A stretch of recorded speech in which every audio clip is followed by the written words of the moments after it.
Mr. Speaker, sir, the budget question has already been consummated and everyone knows as whom and how has that been consummated.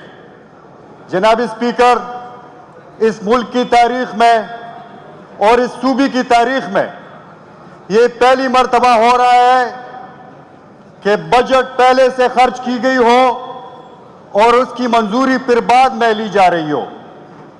लेकिन जनाब speaker, अगर हम मुल्क की तारीख के पिछले 2-3 सालों पे नजर डालें तो हमें ऐसे बेशुमार मावराए आईन और मावराए कानून काम देखने को मिलेंगे जिसकी नज़ीर पाकिस्तान की तारीख में नहीं मिलती। जनाब स्पीकर, असम्बलियाँ टूट चुकी थी, खैबर पख्तूनख्वा की असम्बली और पंजाब की असम्बली टूट चुकी थी। इलेक्शंस ड्यू थे, 8 अक्टूबर 2023 को इलेक्शंस ड्यू थे। अगर इलेक्शंस टाइम पे हो जाते तो आज शायद इसकी नौबत नहीं आती।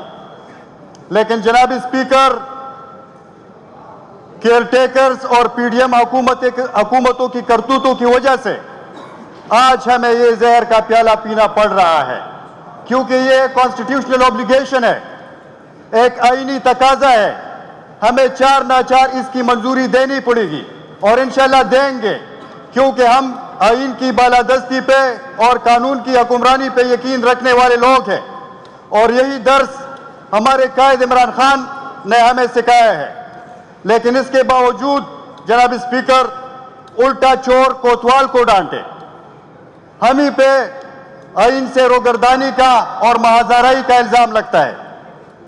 लेकिन जनाब स्पीकर, इस मुअज़्ज़ज़ ऐवान के इल्म में है, इस मुअज़्ज़ज़ ऐवान के इल्म में है कि जो रकम IMF से हमें मिलनी थी वो 3 अक़सात में मिलनी थी। पहली केस वो पिछली वाली केयरटेकर्स को, पीडीएम की हुकूमत को, दूसरी किस्त केयरटेकर्स को, जिस किस्त की अभी बात हो रही है। तो ये जैसे ही जनाब स्पीकर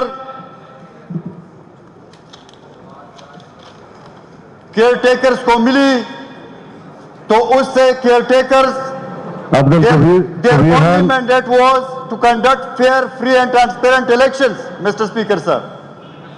लेकिन वो अपने आप को सिरे से केयरटेकर समझते ही नहीं थे।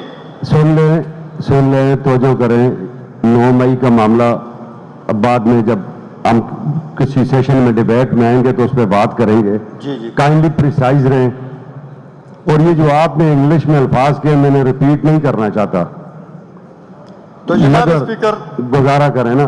जनाब स्पीकर, इस ऐवान के इल्म में है कि वो जो 3 अक़सात हमें मिलनी थी उसकी जो दूसरी किस्त थी जो केयरटेकर्स को मिली, लेकिन वो अपने आप को सिरे से their only mandate was to conduct fair, free and transparent elections, which they miserably, shamefully failed to do so. तो जनाब स्पीकर, so much so कि तब के केयरटेकर चीफ मिनिस्टर जो कि इत्तेफाक से आज के इंटीरियर मिनिस्टर है, बल्कि डिफेक्टो प्राइम मिनिस्टर है, उन्होंने तो यहाँ तक कहा कि मुझे निगरान ना लिखा जाए। तो जनाब स्पीकर जी, ये दूसरी केस जब केयरटेकर्स को मिली तो सीधे हमारे हकों में आके हमारे खिलाफ इस्तेमाल हुई। लेकिन फिर भी जनाब Kabir Khan, thank you sir.